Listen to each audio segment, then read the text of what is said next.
دل سے چاہتے ہیں یہ منافقین کہ کاش تم بھی کافر ہو جاؤ جیسے کافر ہو گئے ہیں وہ، تاکہ ہو جاؤ تم ایک جیسے، لہٰذا مت بناؤ تم ان میں سے کسی کو دوست جب تک کہ نہ ہجرت کریں وہ اللہ کی راہ میں، پھر اگر روگردانی کریں وہ ہجرت سے تو پکڑو انہیں اور قتل کرو جہاں کہیں بھی پاؤ تم انہیں، اور نہ بناؤ تم ان میں سے کسی کو دوست اور نہ ہی مددگار۔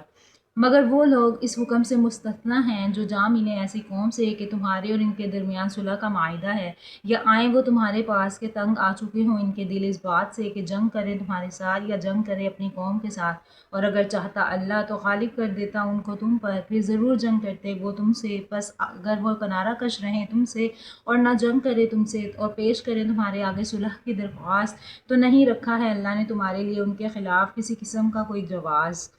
اور پاؤ گے تم کچھ اور لوگ جو چاہتے ہیں کہ امن میں رہیں تم سے بھی اور امن میں رہیں اپنی قوم سے بھی، جب بھی موقع پاتے ہیں فتنے کا تو اوندھے منہ پڑتے ہیں اس میں، پس اگر وہ کنارہ کش ہوں یہ لوگ تم سے اور نہ پیش کریں تمہارے آگے صلح کی درخواست اور نہ روکیں اپنے ہاں جنگ سے، تو پکڑو انہیں اور قتل کرو جہاں کہیں پاؤ تم انہیں، اور یہی لوگ ہیں کہ دیا ہے ہم نے ان کو تم پر کھلا اختیار۔